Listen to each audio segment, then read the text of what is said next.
Okay, so here's how to play Jinx in Season 14. And let me hit you with the ugly truth first. The new season has not been kind to crit marksmen in any way.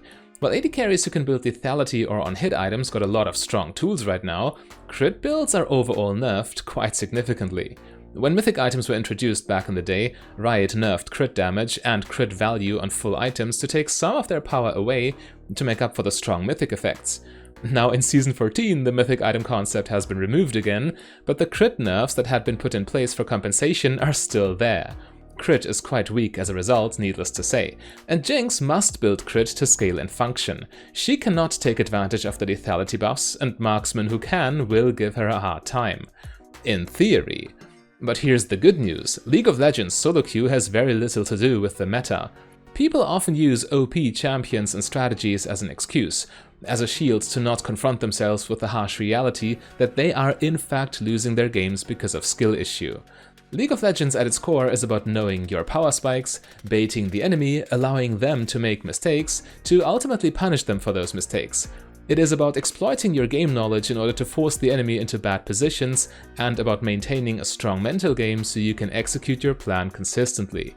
And if Jinx with her unique selling points and strong scaling perfectly matches your preferred playstyle, it simply doesn't matter that crit items are a bit weak right now.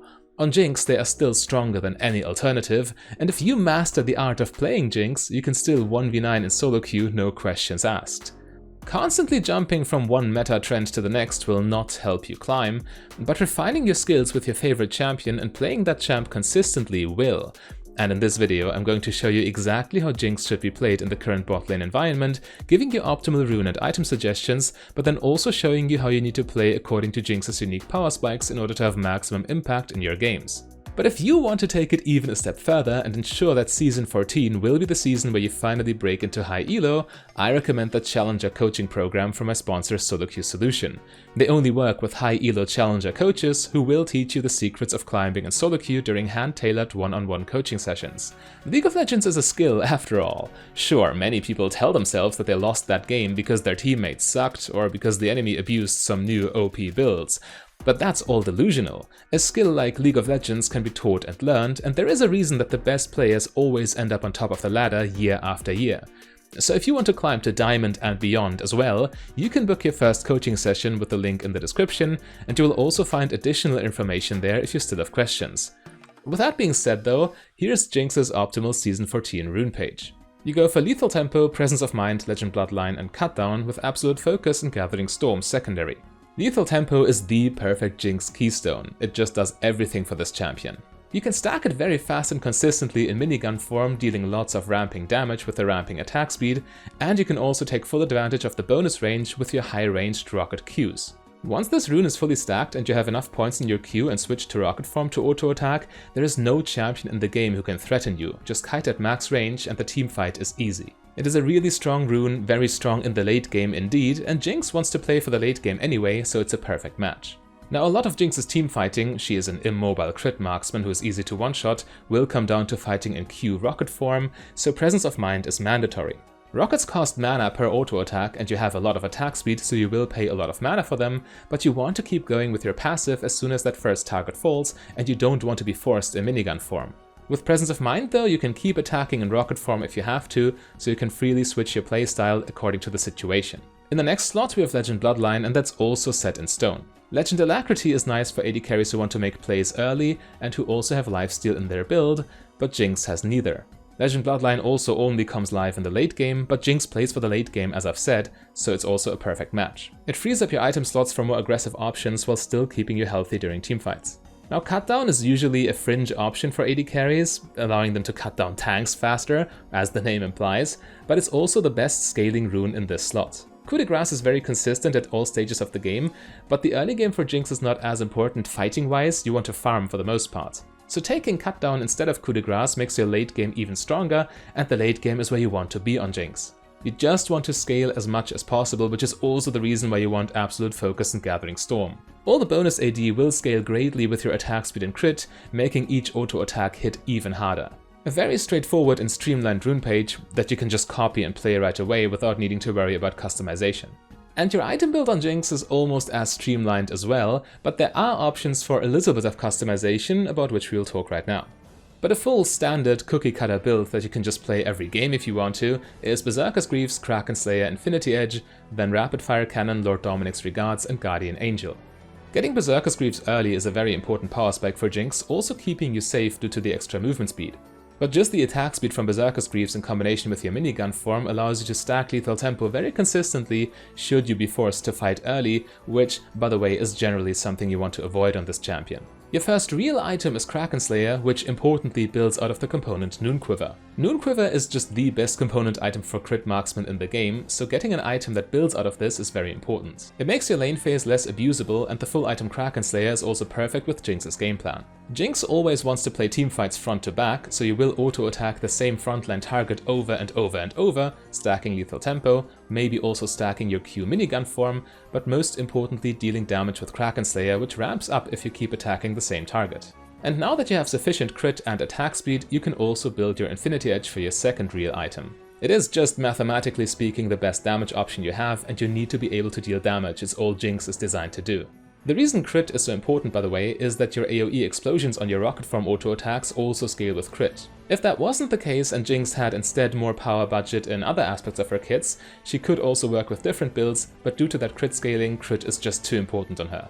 So now that you have Berserker's Greaves, Kraken Slayer and Infinity Edge, you can start customizing the build a little bit. I suggested Rapid Fire Cannon for your next item, but in reality it's a choice. You either go Rapid Fire Cannon or Runon's Hurricane or Phantom Dancer in that slot. All of these items accomplish a similar thing, giving very similar stats, but they all have different accents. Rapid Fire Cannon is a good combo with your long Q range, while also being the preferred options during siege situations. Runon's Hurricane is the best for team fighting because the extra bolts also apply your AoE rocket explosions, making for massive AoE damage. And Phantom Dancer finally is the best for 1v1 dueling because of the ramping attack speed, and also in general a nice combo with lethal tempo. Here you can either pick whatever you like best, or you can just default to Rapid Fire Cannon, or you can try to feel out the game, what your team's trying to do, if they're sieging, if they're team fighting, or if they're split pushing or whatever, and then make your choice according to that. But in reality it's personal preference and you can do what you want here.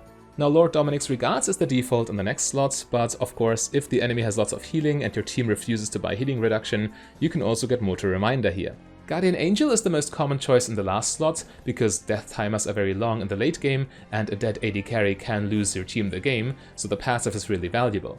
But in games where you're not as worried about enemy burst damage or where you just don't need the armor, Bloodthirster or Shield Bow are good alternatives, providing some lifesteal in addition to your runes, while also getting you to 100% crit. As you see, Jinx's runes and items are very straightforward, and so is her game plan. If you just follow the game plan I will now show you during the analysis to a T, you will have a good time with this champion. So here we go. So Jinx's rockets, even at level 1, allow her to outrange most other AD carries, which can be used to apply pressure.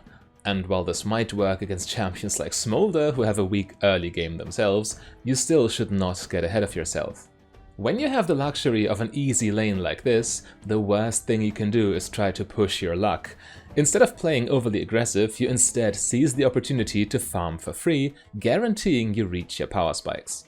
You want to be reactive at that stage, not proactive. Avoid taking any risks, because getting an extra auto attack in on the enemy won't change much for you, while getting caught overextending will put you behind a great deal. It is important that you're always able to react to any sort of attack started by the enemy laners, ideally thwarting their attempts outright instead of engaging in risky skirmishes, which, in the worst case, also attract the opposing jungler to your lane. This is, ironically enough, even easier when you play against strong early game ADCs, because here the signals are unmistakable. They will pressure you, so you will mostly farm under the safety of your tower anyway. But when playing against weak laners, you might get baited when you greedily try to go on the offensive, whereas in reality you still have to wait it out. However, the payoff Jinx gets for this passive and patient playstyle is absolutely massive. Every single skill point you get in your Q significantly increases the range of your rocket auto attacks, which are your most important tool in fights. So the plan is always to farm to upgrade your rockets, which then allows you to play more aggressively as the game progresses. This means that you ideally start looking for fights from level 9 onwards, but the power increase is gradual of course, so even with just 4 skill points in Q, you can already do a lot of damage should a fight break out near the bot lane.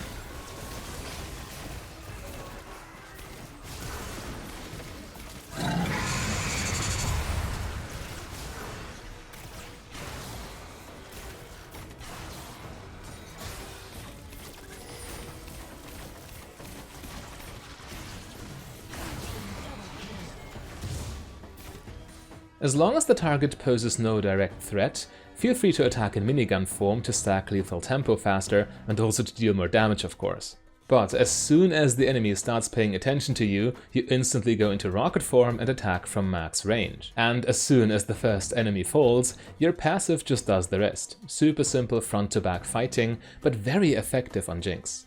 Of course, this is not only true for fights. The more powerful your Q gets, the more aggressive you can be in lane as well. Due to your passive play earlier in lane, your opponents might even be conditioned to consider you a pushover, so they keep looking for engages without realizing how much you've already scaled. But don't rely on this too early. You should be at least level 7, aka 4 points in Q, to start playing like this. Anyway, this naturally means that, in the mid-game, Jinx is a very threatening bully way past her level 9 tipping point. You still don't want to run in head first, of course, because you are immobile and easy to catch. But the threat of your max range auto attacks is definitely there, especially when you can acquire more and more items. Just stay near the center of the map without overextending, so you are always ready to strike whenever any member of any team starts a fight.